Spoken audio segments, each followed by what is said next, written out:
పురాణాలు భాగవతం కన్నా ముందు రచింపబడ్డాయి. అంటే ఇప్పుడు 5000 ఇయర్స్ బ్యాక్ రచింపబడ్డాయి, కంపైల్డ్. బట్ నాలెడ్జ్ ముందు నుంచే ఉంది. వేదాస్ ఎప్పుడు రచింపబడ్డాయో అంటే వేదాస్ నాట్ కంపైల్డ్, నాట్ అంటే అవి ప్రకటమయ్యాయి భగవంతుని యొక్క శ్వాస నుంచి. అలాగే పురాణ జ్ఞానం కూడా ప్రకటమైంది. సో ఎప్పటి నుంచో ఉన్నాయి, వేదిక కాలం నుంచి పురాణాస్ ఉన్నాయి. అంటే అప్పటి నుంచి వెంకటాచల మహాత్మ్యం ఉంది మనకు. మనం ఏమనుకుంటున్నామో కలియుగం నుంచి ఉంది. సో ఫస్ట్ ఇంపార్టెన్స్ ఏం అర్థం చేసుకోవాలి సో అంటే అప్పటి నుంచే ఉంది, జస్ట్ ఇప్పుడు స్టార్ట్ అయింది అనుకునేది కాదు, 5000 సంవత్సరాల క్రితం ఏం కాదు. యుగే 28 శోభ అంటారండి. 28th టైంకి విఠలుడు వస్తాడనమాట. ఇట్లా ఉంటుంది. అంటే ప్రతిసారి ప్రతి మన్వంతరంలో కృష్ణుడు వస్తాడు.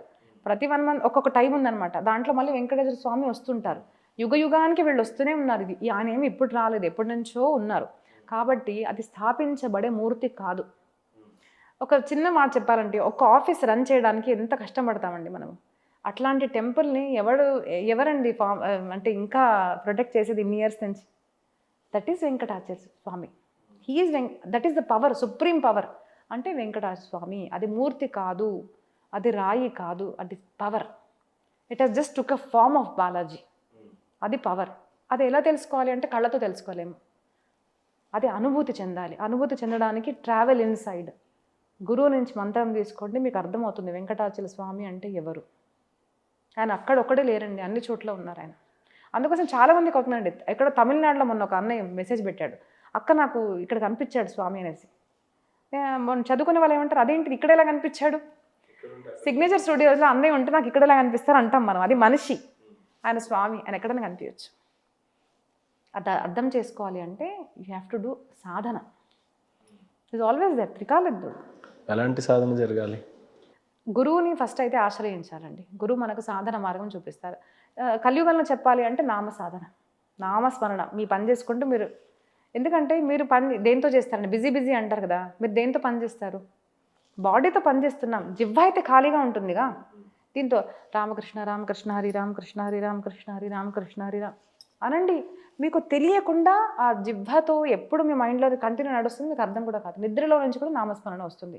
మీ పని ఏది ఎఫెక్ట్ అవ్వకుండా ఈజీగా భగవంతుడిని అర్థం చేసుకోవాలి, రీచ్ అవ్వాలి అంటే ఏకైక నామ సాధన మాత్రమే. ఒక బాహుబలి లాంటి సినిమాలో చూస్తే హీరోని ఫ్యాన్ బేస్గా తీసుకున్నటువంటి ఆడియన్స్ ఎంతోమంది. అలాంటి రామాయణంలో ఒక వీరుడి గాథని చెప్పాలన్నా, ఒక మంచి హస్బెండ్ గురించి చెప్పాలన్నా, ఇంకా 100 రకాల గుణాలు ఆయనలో చెప్పాలన్నా, అలాంటి రాముడి గురించి కంప్లీట్ రామాయణాన్ని తెలుసుకున్న తర్వాత మీరు ఏ రకంగా తీసుకున్నారు? ఏ రకంగా రాముడి గురించి చెప్పాలి అని అంటే ఓన్లీ అంటే రామాయణం అంత ఒక ఎత్తు అయితే రాముడి వరకే ఎలా అర్థం చేసుకొని ఎలా ప్రొజెక్ట్ చేయాలి అని అంటే చెప్తారు ఈ తరానికి ఆయన హీరోగా? మెయిన్ అయితే ఇప్పుడు రాముడు విలన్ ఎవరికి అంటే ఆడవాళ్ళకు. అంతే కదా. ఏంటిదండి రాముడు అంటారు అంటే ఫెమినిస్ట్. సీతమ్మను వదిలేశారు అంటారు. బట్ నన్ను కనుక అడిగితే నీకు ఎలాంటి భర్త కావాలంటే నేను ఒక స్త్రీగా చెప్పాలి కదండి. స్త్రీత్వం ఉన్న స్త్రీనే కదా నేను. అంటే అంటారు కదా, నువ్వు స్త్రీ ఉంటే నీకు అర్థమవుతుంది అంటారు. కాబట్టి చెప్తున్నాను నేను ఒక స్త్రీగా కనుక ఆలోచిస్తే రాముడు లాంటి భర్తే కావాలి. ఎందుకు అంటే చాలామంది ఆయన వదిలేశారు అనుకుంటున్నాను, కానీ ఆయన ఒక్కడే ఉన్నాడని ఎవరు ఎందుకు అర్థం చేసుకోవట్లేదండి. అంటది అందగాడు, చక్రవర్తి మహారాజు. అండ్ స్వయంగా గురువు చెప్తున్నారు, నువ్వు మ్యారేజ్ చేసుకోవచ్చు, పెళ్లి చేసుకోవచ్చు, నేను ఏకపత్ని వ్రతుడిని అని సీతమ్మ యొక్క విగ్రహాన్ని పెట్టి యజ్ఞాలు చేస్తున్నాడు, కానీ వేరే వివాహం చేసుకోలేదో. ఇప్పుడున్న జనరేషన్ ప్రాబ్లం ఏంటిదంటే ఎఫైర్స్ ఉన్న హస్బెండ్స్ ఉన్నారు. అలాంటి ఉన్న సమయంలో కూడా మీకు రాముడు విలన్ లాగా కనిపిస్తున్నాడు. బట్ అంత దూరం ఉంది, చుట్టూ అంత అందమైన కుమారికలు ఉండి, ఒక ప్రిన్స్గా ఉండి, రాజుగా ఉండి, ఎన్నో వివాహాలు చేసుకునే ధర్మబద్ధంగా పర్మిషన్ ఉండి కూడా సీతమ్మే నా భార్య అని చెప్పాడే, దానికన్నా ఇంకా ఆదర్శం ఏం కావాలండి? The best husband I can say, best father I can say, best son I can say, best brother I can say. So మీరు అది కళ్ళతో మీరు అర్థం చేసుకుంటే మీకు అర్థమవుతుంది. ఒకసారి కంపేర్ చేయండి. నేటి పిల్లల్ని, ఎంతోమంది పిల్లలు కని బాధపడుతున్నారు, మా పిల్లలు మమ్మల్ని అడగట్లేదని. వాడికి రాముడు చరిత్ర చెప్పండి. మీరు చిన్నప్పుడే చెప్పుంటే వాడు అలా ఉండేవాడు కాదు. మీ భర్తలకి చిన్నప్పటి నుంచే కనుక రాముడు చరిత్ర చదివితే బెస్ట్ లవ్ స్టోరీస్ రామాయణ అండి. మీకు తెలుసో తెలియదు, రామాయణంలో ఉంటుందన్నమాట. వాళ్ళిద్దరూ మాట్లాడుకోకుండా ఒకరితో ఒకరు అంటే సంభాషణ చేసేవారు. అది రామాయణం. ఆ ఉంగరం కావాలి అంటే రాముడు చెప్పలేదు కేవటికి ఇవ్వాలి అంటే. అలా ఆయన మా స్వామివారు ఏదో ఇవ్వాలి అనుకుంటున్నారు అనేసరికి అమ్మవారు సువర్ణ ముద్రిక తీసిచ్చిందండి. మీరు 10 రూపాయలు తీయాలంటే ఏంటండి అనే కాలంలో ఏం చెప్పకుండా అర్థం. That is the best love story అండి. చాలా మందికి తెలియదు. వాళ్ళు ఏమనుకుంటారంటే మన పురాణ లవ్ స్టోరీస్ లేవు అంటారు. I see there are so many love stories. నిజంగా ప్రేమించాలి అంటే దాంట్లో నుంచి నేర్చుకోండి. ప్రేమ అంటే ఏంటిది? చిన్న చీటికి మాటికి డివోర్స్ ఇవ్వడం కాదు. ఏదో ఒక గుణం తక్కువ భార్యలో భర్తలో ఉంది అంటే వదిలేయడం కాదు. తను నా భర్త వదిలేసినా కూడా నా రాముడికే నేను చెందుతాను అని చెప్పి సీతమ్మ తల్లి తను అంటే ఒక రాజుగా సీతమ్మ తల్లిని రాణి సీతమ్మను వదిలేసినా కూడా రాముడు మాత్రం సీతకే చెందుతాడు అని చెప్పిన బెస్ట్ లవ్ స్టోరీ కొన్న ఇంకేముంటుందండి. గురుగారి దగ్గరికి వెళ్ళినప్పుడు నాకు శ్రీకృష్ణుడు కావాలి అన్నారు. కృష్ణ ఇస్ నిర్భయ. నిర్భయత్వం అంటేనే పరమాత్మ. పరమాత్మ దొరకడం అంటే ఇప్పుడు ఒక ట్రెండ్ అనమాట. కొత్తగా ఏంటిదంటే మేము యోగా చేస్తున్నామండి, మాకు కుండలిని జాగృతమైంది, మాకు థర్డ్ ఐ ఓపెన్ అయింది, మెడిటేషన్, ఇవన్నీ ఫ్యాన్సీ స్పిరిచువాలిటీ అండి. మొన్న మా అన్నయ్య చెప్తున్నాడు, ఇంత చిన్న బట్టలు వేసుకుంటారు శిల్ప, ఏదో బొట్టు పెట్టుకొని కంఠంలో మాల వేసుకొని మేము డివోటీ అంటారు. నేను ఏం చెప్పాలి నాకు అర్థం కావట్లేదు అన్నాడు. So first thing is your culture, your Krishna will teach you modesty, loving your self. So అందరి చుట్టూ ఎలాంటి వస్త్రాలు వేసుకున్నా నేను పూర్తిగా వస్త్రాలు వేసుకున్నప్పుడు I feel proud of my self. First thing. Second thing is నేను యంగ్గా ఉన్నప్పుడు ప్రవచనాలు చేస్తుంది బొట్టు పెట్టుకుంటాను అందరూ ఎక్కిరించేవాళ్ళు. కాలేజ్లో నేను అన్నమయ్య బొట్టు పెట్టుకునేదాన్ని చిన్నగా. అన్నమయ్య అని ఎక్కిరించేవాళ్ళు, కొంతమంది మీరాబాయిని ఎక్కిరించేవాళ్ళు. But I use to feel proud of myself. ఏదో రకంగా అదే కదా మన కల్చర్, నన్ను తనతో కనెక్ట్ చేస్తున్నారు కదా అని అనిపించేది నాకు. తర్వాత ఎన్నో ఆపదలండి. It is not easy. At least అంటే ఎవరికి ఈజీ కాదు. దాంట్లో ఒక స్త్రీకి అయితే ఖచ్చితంగా ఇట్లా ప్రవచనాలు చేయాలి అంటే నేను 16 years నుంచి నేను చేసే కష్టం నాకు మాత్రమే తెలుసు. అప్పటికి ఇదే చేయాలి అని అనేది చేస్తున్నాను. అప్పుడు ఎన్నో కష్టాలు వచ్చాయి. నాకు కూడా చాలాసార్లు అనిపించింది అబ్బా చనిపోదామా అని అనిపించింది. కానీ అప్పటికి నేను ఇలా ఉన్నాను చూడండి, ఇంత హ్యాపీగా, ఇంత హ్యాపీగా కాన్ఫిడెంట్గా ఉన్నాను చూడండి. దానికి కారణం ఏంటి తెలుసా? నిర్భయత. నేను ఆన్ స్క్రీన్ చెప్తున్నాను, నాకు 100 rupees కూడా మంత్లీ ఇన్కమ్ లేదు ప్రస్తుతానికి. Because I didn't ask. నేను ఇప్పుడు అడగలేదు. నాకేమనిపించేదంటే మన భారతదేశం చరిత్ర అంటే ఏంటిది అంటే ఒకరు ప్రవచనకర్తగా చెప్తున్నారు అంటే నేను ఇప్పుడు ఇట్లా నేను సింపుల్ డ్రెస్సెస్ వేసుకునేదానండి. ఏం చూశాను అంటే డ్రెస్ పట్టి మనిషిని రెస్పెక్ట్ ఇవ్వడం మన సమాజంలో. నేను సింపుల్ డ్రెస్ వేసుకుంటే నన్ను ఇన్సల్ట్ చేసే వాళ్ళు ఎంతోమంది. నేను బ్యాంక్ వెళ్ళాను ఒకసారి, ఇంట్లో మామూలు కాటన్ డ్రెస్ వేసుకుంటాం కదా, వేసుకొని జుట్టు ఇలా పైన ఉంది, తిలకం పెట్టుకునేదాన్ని ఇంతకుముందు ఇస్కాన్ లాగా వేసుకొని టకటకేదో పని ఉందని వెళ్ళిపోయాను. ఎవరమ్మా నువ్వు, ఉండు బయట ఉండి అన్నాడు. ఐ జస్ట్ థాట్ అంటే అదర్ దాన్ ఒక స్పిరిచువల్ ప్రవక్తగా, hello I'm a well educated person right. But అదే నేను ఇట్లా షార్ట్స్ వేసుకొని హెయిర్ ఓపెన్ చేసి ఇలా వెళ్ళాను అనుకోండి, నేను ఎల్కేజీ చేసినా కూడా మేడం ప్లీజ్ రండి అంటారు. That is our culture. అలా మారిపోయింది మన కల్చర్. సో నేను ఇంత చేసి నేను నా డ్రెస్సెస్ బట్టి నా బట్టలు బట్టి నేను బైక్ మీద ఇప్పుడు కూడా వెళ్తాను. చాలామంది అంటారు కారు ఉండదు నాకు, క్యాబ్ చేసుకొని వెళ్తాను పని ఉంటే. బట్ నా వర్క్స్ చేసుకోవడానికి నేను బైక్ నడుపుతాను. శిల్ప నువ్వు బైక్ నడుపుతావా అంటారు. నాకు వివేకానంద సెంటెన్స్ గుర్తొస్తుంది, మై డ్రెస్ ఆర్ నేను నడుచుకుంటూ వెళ్తానా, సైక్లింగ్ చేస్తానా, బైక్ దట్ డజంట్ నా judge my what I am known by my work. అది నేను ఎవరు అంటే ఏంటిది? ప్రవచనకర్తను. ప్రవచనం విన్న తర్వాత రెస్పెక్ట్ ఇస్తారు. మీరు ఒక మనిషిగా రెస్పెక్ట్ ఇవ్వడం మర్చిపోయారా మీరు? ఒక కులానికి, బట్టలకి, మీరు ఏ కారులో కూర్చుని నుంచి దిగుతున్నారో దానికి రెస్పెక్ట్ ఇస్తున్నారా? ఇక్కడ పోయింది భారతీయ కల్చర్ అండి. బట్ అప్పటికి నేను చేస్తున్నప్పుడు మా నాన్నగారు ఒక్కొక్కసారి అంటారు, ఏం శిల్ప నీకు భయం లేదా అంటే, నాకు భయం లేదు నాన్న అంటారు. ఒకదాన్నే తిరుగుతాను, ఒకదాన్నే వెళ్తాను.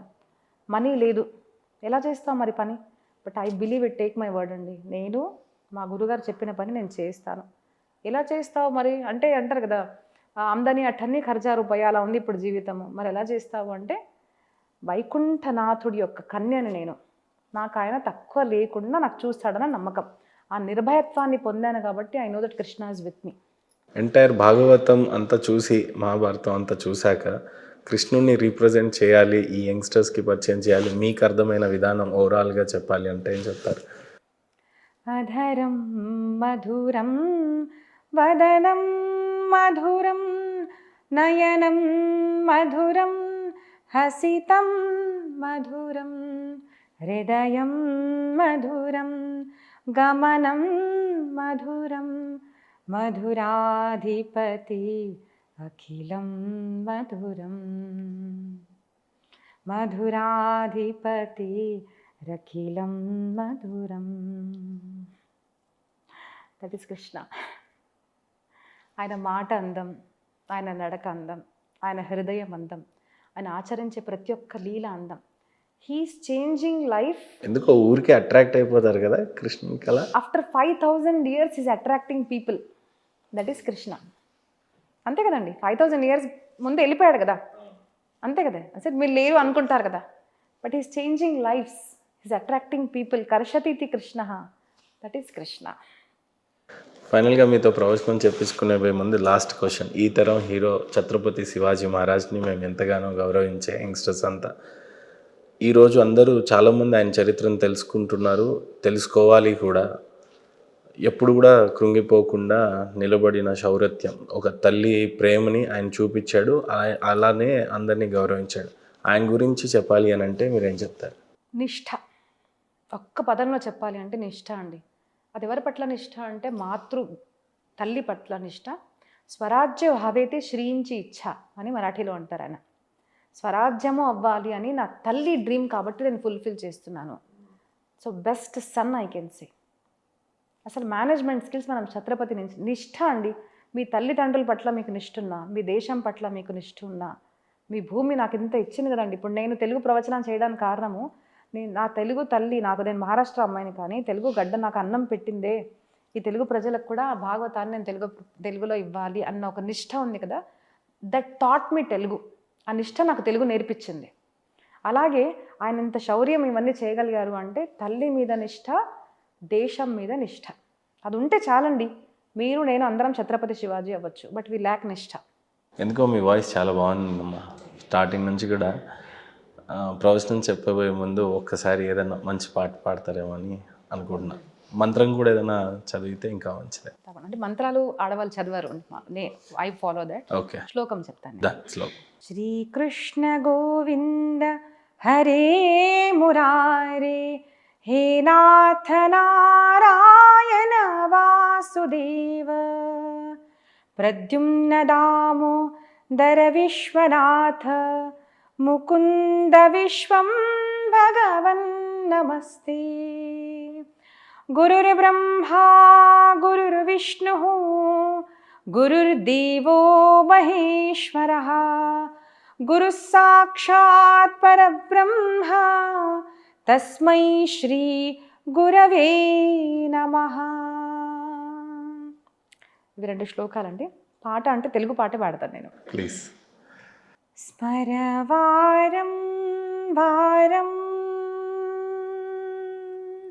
స్మరవారం వారం, మానస స్మరనంద కుమారం. స్మరవారం వారం,